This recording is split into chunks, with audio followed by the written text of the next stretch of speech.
Ito ang inyong lingkod na nagbabalik upang magbigay ng mga balitang walang bias at pawang katotohanan lamang.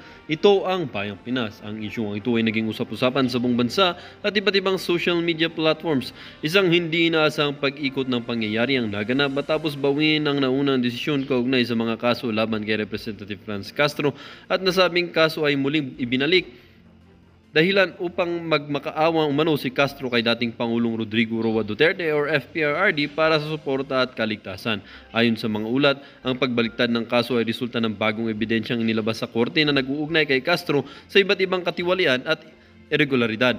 Sa kabila ng kanyang apila, tila nanatiling malamig si FPRD sa mga panawagan ni Castro na kilala bilang isa sa mga kritiko ng dating administrasyon. Samantala, hindi rin nakaligtas si House Speaker Martin Tambaloslos Romualdez sa kontrobersya matapos siyang kasuhan ng Senado dahil sa umano'y pag-aabuso sa confidential funds at iba pang anomalya sa paggamit ng pondo ng Kamara. Ang kaso laban kay Romualdez ay nagdulot ng pagkakagulat sa House of Representatives na ngayon ay tila nagkakagulo sa gitna ng iskandalo.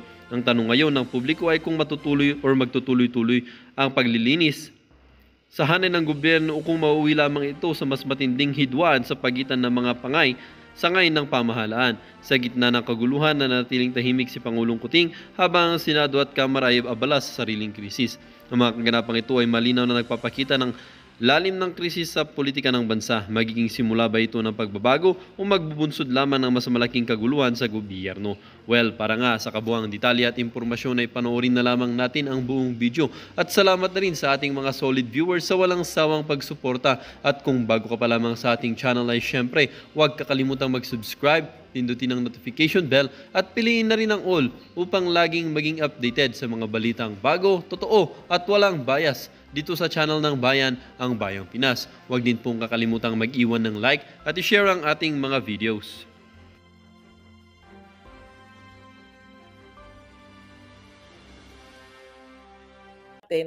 No? Ito pong mga reaksyon ng iba na nadismaya rin katulad ni Castro. Ang tanong ko nga dyan sa mga yan, bakit nung si Dilima ay pinalaya ng korte, hindi kayo nadismaya sa korte? Pinapansin nyo kasi, kaya po may nagtatapik sa akin, gusto niyang kunin kayo. Nasa, di ba, viewers ko kayo. Ganun lang po yun. Huwag niyong panoorin. Pag wala na nanood, hindi na po yan. Iba na. Okay. Ito po yung sinabi ng isang eengot-engot na si Piloso Potasio. So, pwede na natin pagbantaan ng mga Duterte at maabsueldo tayo. Ganun ba yun? Justice tiis ang meron sa Pilipinas. Alam mo, Piloso Potasio, pwede mong pagbantaan yung mga Duterte kung tanga ka. lahat pwedeng gawin ng tanga. No? Kung tanga ka, pagbantaan mo lahat, pwede mo nga kainin yung EBS mo. Di ba, dilawan ka? Para manilaw ka na Yan po ang mga reaksyon ng mga mahihina kokote. Yan, tama yan. Pag tanga ka, akusahan mo yung mga Duterte. Maabsuelto ka. Tanga ka eh. Okay. Punta po tayo rito sa na-scam. Ayan, na-scam daw po sila. Ito po ay isang tagpo, no? Ini-interview tong babaeng ilan lumagda sa pagsulong ng charter chains, nais bawiin ng pirma.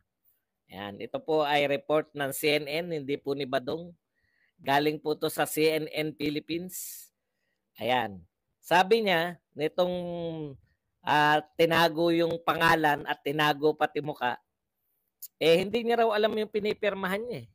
Ang alam niya raw, ayuda, bibigyan siya ng ayuda. Ngayon, nung nasabi sa kanya, charter chains, hindi niya raw po naunawaan. Alam po ninyo, napakarami pong ganyan, no? Ang tanong nga nito ng babaeng itinago ang mukha at pangalan, pwede raw bang bawiin yung kanyang pirma? Alam niyo po, marami pong ganyan na kaso. Yung isa naman po na mapagmarunong si ate, kapitbahay ni itinagong mukha at tinagong pangalan, akala niya ayuda. May presyo pa 2,000. Akala niya 2,000 yun. Pero ano man yung pinirmahan niya, hindi siya sigurado. Pero sang-ayon na po siya, mapa ito man ay tsa-tsa o mapa ayuda. Alam po ninyo ang masama po rito, no? Sinasabi po ni Senator Amy Marcos at saka ng mga ibang senador, yung ayuda mismo, yung pinangangalandakan, no? Para pumirma rito sa tsa-tsa na to.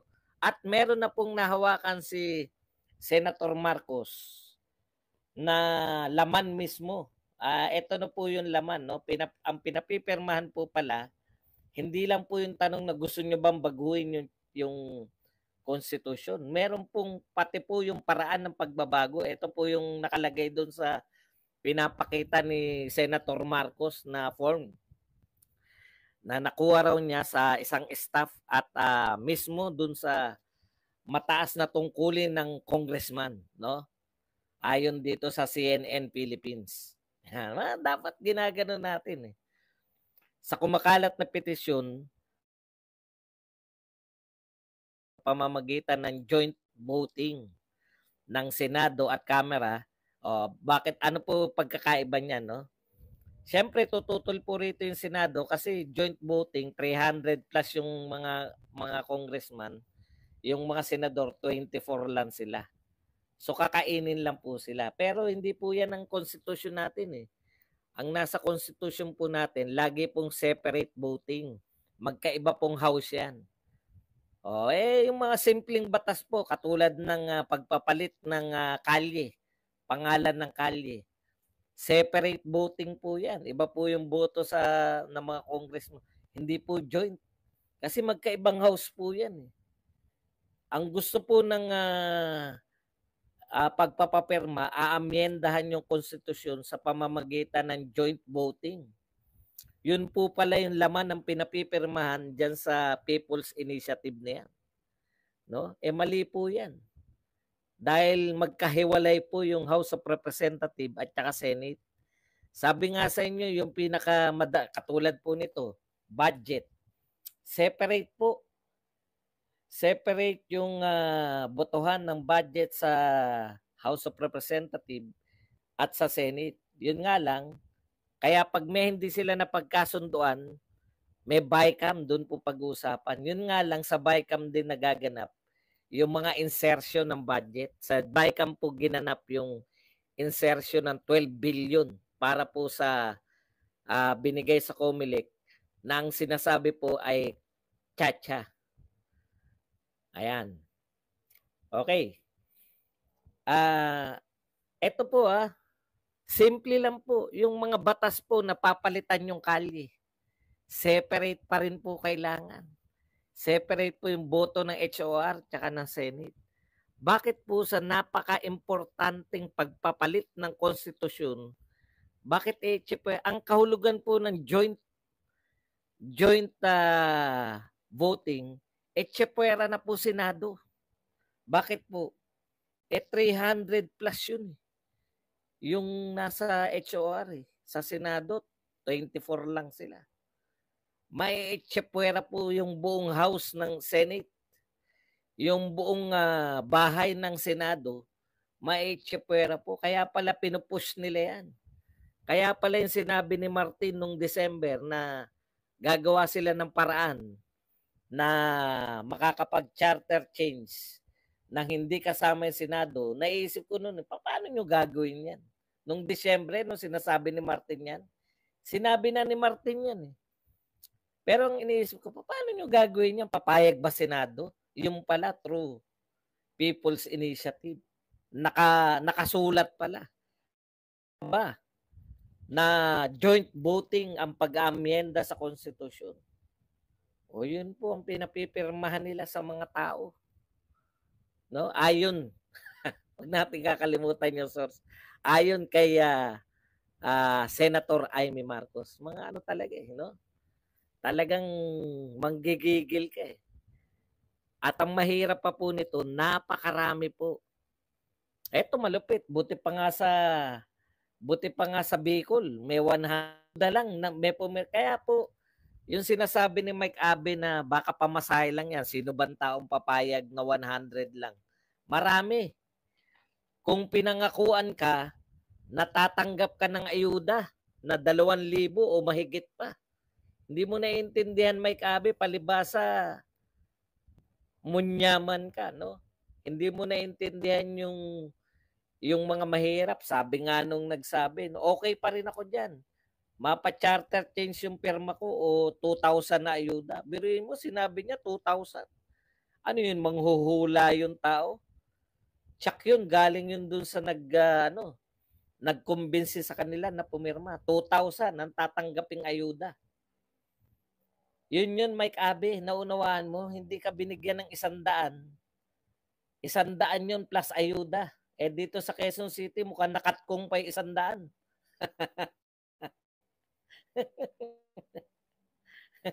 Ayan po ay aking haka-haka lang. Kasi sa Bicol may 100. Mukhang sa Quezon City, pangako lang na ayuda ang pinirmahan nila. Pero mali po yun, di ba? Eh paano pa kaya kung nalaman ng mga tao na yung panunuhol pala ay masama at pwedeng makulong ang nagsuhol at sinuhulan? Opo. Ayon sa isang abogado na nakalimutan ko na kung saan nakalagay. Pwede po kayong kasuhan pag nagpasuhol kayo, di ba? Hindi lang po yung nanunuhol na may kaso. Okay. Marami raw lang. Hindi makapanood. Punta na po tayo rito sa pagmamalaki po ni Pangulong Marcos ng kanyang mga achievement. Alam niyo po, wala naman pong problema eh. Ako, sabi ko nga sa inyo, di ba, hinahamon natin, instead na siraan nyo si Pangulong Duterte, mag-ano na lang po kayo, yung mga nagawa ni Pangulong Marcos na lang ang pagmalaki nyo. Huwag nyo na siraan. Di ba? Ang problema kasi, may konting nagawa tapos sisiraan na nila yung administrasyon ni Pangulong Duterte. Katulad po nito. Ito po munang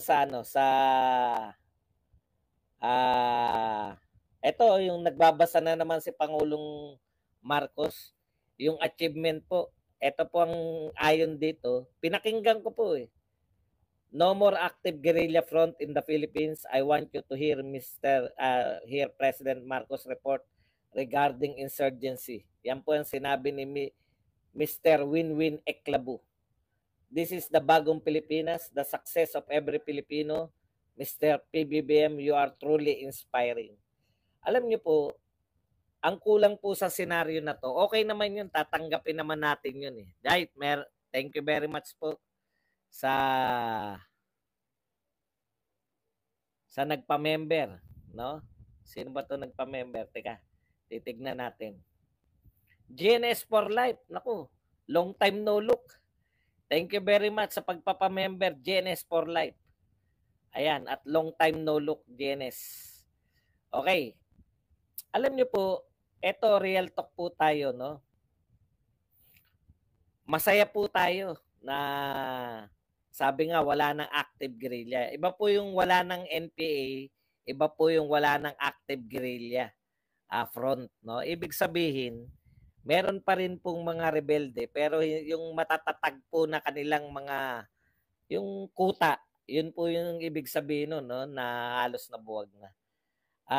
Okay naman, masaya naman report yan, di ba? Maganda pong achievement yan. Kaya lang po, sana naman meron man lang recognition din kasi hindi naman po yan isang taon lang na trinabaho ng BBM administration eh. No? Napakalaki po ng hirap diyan ni Pangulong Duterte. Dalawa po ang parang wala po kahit sana hindi na ni-recognize si Pangulong Duterte, yung mga program na lang po. No? Kasi alam natin lahat na ang pinakamatagumpay na programa para po diyan sa yung whole of nation approach ni Pangulong Duterte, yung NTF-ELCAC. Sana kahit ayaw nyong i-recognize yung ating Pangulo ng aming Pangulo, no? Ni-recognize nyo man lang sana yung NTF-ELCAC. Tsaka yung dalawa po kasi yung pangyari, yung pagpapasa po ng anti-terror law Sana yun na lang ni-recognize nyo, no? Kahit hindi na po yung dating Pangulo. Kasi wala talaga eh. Parang kung nag-report siya, parang siya yung nagpasimula ng pagbagsak na ito. Tapos, at dahil sa kanya rin, parang ganun, siya yung pinagmulan. At may maniniwala ba yung 50 years insurgency, natapos mo ng one year? Hindi po sa inyo yan. Yan po yung culmination, no, ng aktibong pagtatrabaho ng dating Pangulo. At kayo po yung sa inyo na po nagtapos. Kung ayaw nyo nga pong ibanggitin yung pangalang Duterte bilang pasasalamat at matatapos na yung insurgency problem natin, sana man lang po yung program, yung NTF-ELCAC at saka po yung anti-terror law. Kasi po kung wala yung dalawa na yan, wala rin po yan. Nagsimula pa po sa tatay ninyo, mahal na Pangulo. No? Nagsimula sa tatay nyo yan, hindi po natapos yan dahil magmula sa tatay nyo hanggang dito kay Pinoy, panay ano po yan, panay military lang. No? Dito po talaga kay Pangulong Duterte, may NTF-ELCAC na marami po dyan sa Makabayan Block at saka yan mga sila,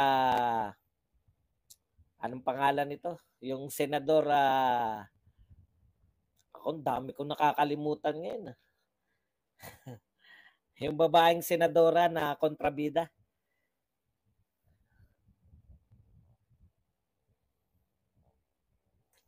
Patay. Nagsisimula na yata ang aking si senador. Naitsurahan ko yung pangalan eh. Pakitulungan lang nga po ako. Contevirus. No? Na gusto nilang tanggalan niya ng pondo eh. Pinaglaban lang talaga yan. Hindi po si Contevirus. 'Di ba? Okay. Ang point lang po, mahal na Pangulo, recognize nyo naman para kahit papano, alam naman ng buong Pilipinas yan na. Okay. Yun lang naman, nakakatampo rin. Pero talagang ganun eh. Ba't naman tayo magtatampo eh, 'di ba? Ganyan talaga laban. Tingin nyo, hindi nakakampi. Kaya okay lang. Pero alam po namin sa puso namin na malaking bagay po si Pangulong Duterte diyan, no? Sa ano na yan. Okay, punta na po tayo rito sa iba pa. Ito nga po, no, yung pagmamalaki po sa mga pabahay. Ang dami pong usapin, no, lintik na usapin na yan. Wala pa naman palang 1,000. Kala nyo naman kung may credit grabber, etc. Tapos sasagot sila. Ako, wala po akong pakailam eh. Yung pong legacy ni Pangulong Duterte, mahirap na pong tibagin yan, no? Sana, kayo din yan, aakusahan ng isa, tapos sasagutin nyo para kunwari, sikat na sikat. Wala pa pong 1,000 yung in-inaugurate sa Cavite. Ang report po ni Pangulong Marcos, 80,000 na nagawa ngayong 2023. 1,000,000 po ang pangako eh. 1,000,000 po eh. Alam po ninyo, sasabihin nyo na naman, Badong, bakit ka ba mainit sa 1,000,000 sa 20 pesos? Ayon nga po kay si Ping Lacson ba? O si Coco Pimentel? Si Coco Pimentel. Pag nag-target po yung pamahalaan, may pinagkukunan po yan. No? Unless na pinaiikot lang si Pangulong Marcos. Ibig sabihin, pag nag-target po, eto pangarap mo na matupad. Pag nag-target ka, merong pinanggalingan yan eh. Kaya nga, nag-sorry pa nga si Coco Pimentel, sabi niya, pasensya na, alam ko kapatid ni Senator Amy yan, na katabi niya si Senator Amy. Pag nag-target ka ng 20 pesos lang yung pinag-usapan, yung sa bigas Pinag-aralan yan, kaya nakatarget kayo ng 20 pesos. Kasi mapapahiya yung Pangulo kung malayo yan sa katotohanan. Ako naniniwala ko yung 1 million, pinag-aralan po yan. Alam niyo po kung bakit po sa tingin ko na posible yung 20 million, 1 million a year? Kung ang batayan yung pasok ng investor nung build ni Pangulong Duterte. Kasi tutuloy lang nila eh. I-convert lang nila instead ng mga kalye at ano, kukonvert lang nila sa bahay. Pero doon po na makikita yung pagkakaiba, no? Yun po yung pagkakaiba ni Pangulong Duterte. Kaya niya na i-approve, kaya nila na i-approve, kaya nila na ipatupad, kaya nila maghanap ng pondo. Eh meron nga eh, yung ayaw ko naman siraan, pero talagang kinakailangan eh. Yung Mindanao Rail Project, kasi pinansisira pa nila kay Duterte. Okay na yan eh. Ipa-follow up nyo na lang. Instead na i-follow up, ano ginawa ni Bautista? In-scratch. Ang tagal na pinag-aralan, okay na lahat sa NEDA, okay na lahat ng mga study, may magpopondo na rin, ipa-follow up mo lang. Alam mo, lagi kong sinasabi to, kung yung barangay captain, pinangakuan ni Mayor, pinapollow up niya yan. Pag dumalaw uli sa barangay si Mayor, Mayor, may pangako ka rito. Yung covered court, ay oo nga, kapitan ha. Oh, sige kapitan, punta ka bukas sa opisina. Follow up po. Hindi po isisi na yung China, ayaw nyo katrabaho yung China. Puta, yung US nga eh. Karibal pa ng China eh. Nangungutang pa yung US sa China eh. Tapos napaka, di ba? Okay. Ano pa po? Eto po, 80,000 ang nagawa nga. Thank you very much kay Alice in Tokyo na nagbigay sa atin ng 800 yen. Ayan. 1 million ang target ninyo. Ang hinahanap ko po, magpaliwanag naman. Kasi po si Pangulong Duterte, di ba, babatuhin nyo, no? Babalik nyo. Bakit si Duterte, sabi niya 6 months, 3 to 6 months, wala nang drugs. Nagpaliwanag po si Pangulong Duterte. Ang sabi po ni Pangulong Duterte, nagulat ako eh. Kala ko, kaya kong gawin yung ginawa ko sa Davao. Nagulat ako, ang kalaban ko pala, gobyerno mismo. Ano sabi ni Pangulong Duterte? Yung mga general mismo pala. Kaya sinabihan niya na lang, tumigil na kayo. Dahil kung hindi, magkakatumbahan tayo. Pinaliwanag ni Pangulong Duterte bakit hindi niya na-achieve within 3 to 6 months yung kanyang war on drugs, tapos na. May paliwanag eh. Hindi po pwedeng ihang kami. Bakit po hindi matutuloy yung 1 million? Bakit po hindi matutuloy yung Mindanao Railways? Bakit po ang daming hindi matutuloy? Yung friends to all, enemies to none, yan yung tingin kong susi. Kaya hindi matutuloy yung maraming proyekto. Pati po yung pag-ikot tayo ng ikot ngayon. Hoping na maka-jackpot sa pag-ikot. Makaka-jackpot talaga tayo. Biruin mo, ikutin yung ibang bansa na para makakuha ka ng investors. Samantalang kung itinuloy mo lang yung friends to all, enemies to none, katulad ng pinangako nyo nung kayo nangangampanya,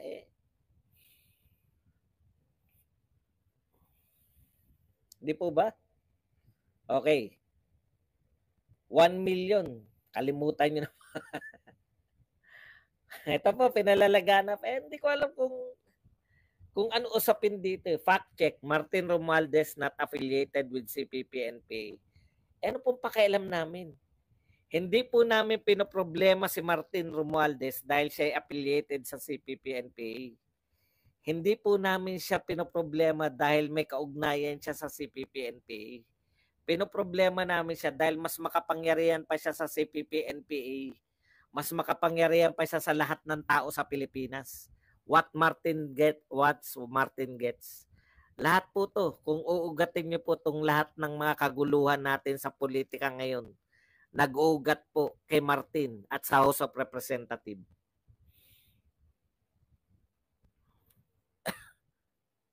Real talk po yan. Hindi, ano pakialam namin kung hindi siya affiliated? Hindi naman po yun. Mas malaking problema pa si Martin kaysa sa mga yan. Problema ng yung break up na unit team. Maugat nyo kay Martin. Yung hirap na hirap si Pangulong Marcos. In fairness, nakumbinsin niya po. Nakumbinsin niya yung mga Dilawan, Kakamping, Makabayan Black na makipagtulungan sa kanya. Hirap na hirap yan na makumbinsi. Brenek din ni Martin sa pamamagitan ng Chacha. Nag-react na po ngayon yung simbahan. Dati tahimik na yung simbahan. Napatahimik na ni Pangulong Marcos eh. Ngayon, hindi nakikita. Kayong mga loyalists, baw lang kayo ng baw. Hindi nyo nakikita yung problema eh. Ang problema nyo yung Duterte. No? Supporter ako dati, di ba? Ni BBM. Nung nakita kong hindi niya kaya si Martin, wala. Mag-real talk po tayo. Yan po ang problema ni BBM. Yan po ang problema ng politika sa Pilipinas. Maugat niyo po yan kay Martin. Maniwala kahit hindi.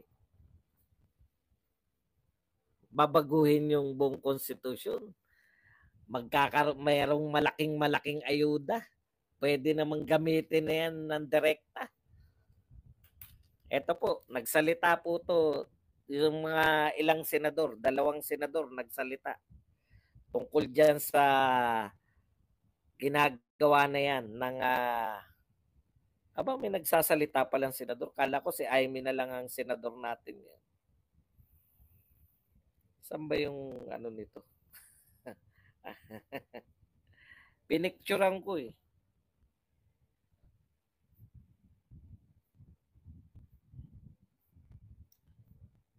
Buti pa si Villanueva. Oh.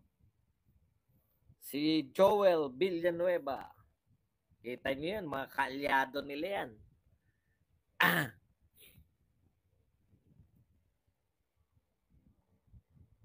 Ano na nga yung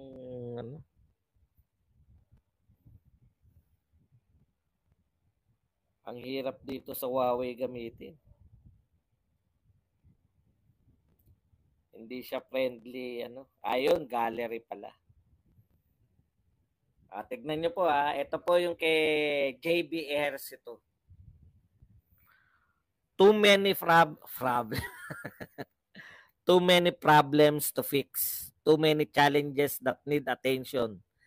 Early political bickerings and charter change will surely affect goals that have been laid down. Personally, would rather concentrate on surmounting to these challenges. It's all about timing, no? Yan po, reaction nila, no? Wala po talaga sa timing, eh. No? Nag-create po talaga yung kampanya ng Chacha. Nag-create po talaga siya. Dati, yung kampanya nila, kinampanya nila si Sara Duterte, siniraan nila, di ba? Through confidential fund. Siniraan nila na siniraan. Bumuelta si Digong, di ba? Ayan po yan eh. Nagkaroon talaga, hindi lang po lamat, no? Nag-break talaga yung Duterte-Marcos coalition, no? Dahil yan, paninira nila. Bakit nila sisiraan nga uli? Siyempre, number 1 sa mga survey, etc. Number 1 na presidential candidate, si Sara Duterte. May ambisyon eh. Ngayon, tumagal, na-realize na kahit na anong gawin, hindi umaangat sa survey, kahit na anong gawin, hindi mananalo bilang presidente. Senator Amy na nagsabi, ang Chacha para sa pagiging prime minister.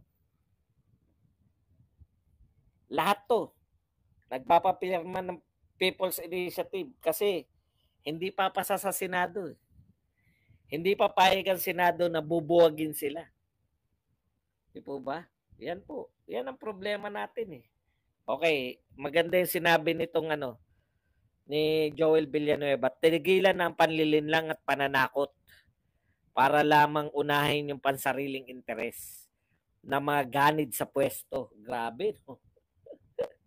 Ito po, kakampi nila to. Kakampi nila to si Joel Villanueva. Pero dahil dyan sa Chacha, ang dami po eh. Hindi nyo po nare-realize. Kahit po kayo, Pangulong Marcos. Kayo din, mga tagapagtanggol ni Pangulong Marcos. Hindi nyo nare-realize mga dating kakampi dahil lang sa ambisyon ng isang kamag-anak incorporated. Tigilan na po ang paglapastangan at pagmamanipula sa ating mga kababayan. Marunong sila mag-isip, hindi mabibili ang kanilang opinion. Nabibili nga eh. Doon ako hindi sang-ayon sa iyo, nabili nga eh.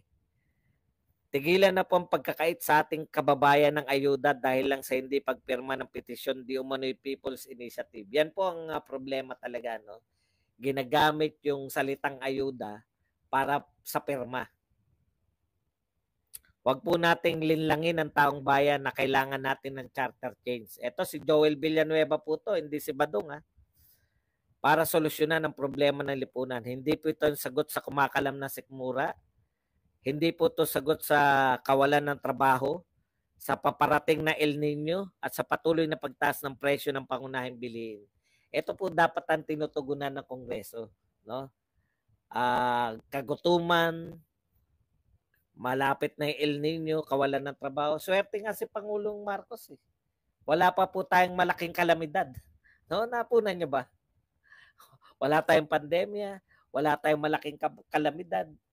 Wala po tayong mga kalamidad na sunod-sunod katulad nung kay Duterte. Meron pang pandemya. Pero tanong niyo po, mas malaki pa ang ayuda ngayon kaysa nung may panahon ng pandemya, pagputok ng bulkan, sunod-sunod na mga malalakas na bagyo. Mas malaki pa po yung pandemya. Yung ayuda ngayon, walang pandemya.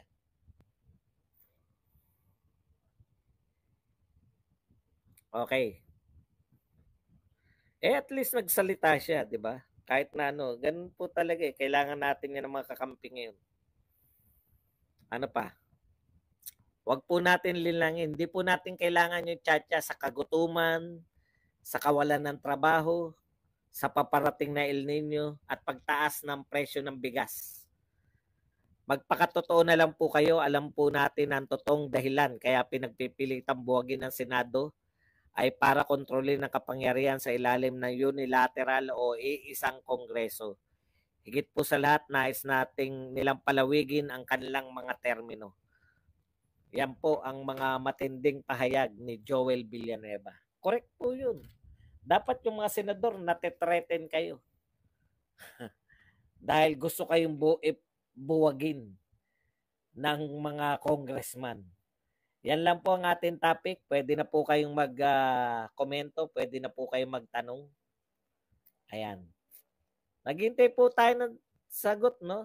Bakit hindi na matutuloy yung 20 pesos na bigas? Bakit hindi na matutuloy yung 1 million? Bakit yung build? Daming katanungan. Samantalang, no, sabi ko nga eh, nagtiwala talaga kami na very basic yun. Alam niyo po, walang umunlad na bansa sa buong mundo na every 6 years nagpapalit na sistema. China, for instance, panahon pa ni Deng Xiaoping. Kilala niyo po si Deng Xiaoping? Kasabayan pa po yan ni Pangulong Marcos, tatay. Diyan po nagsimula yung reform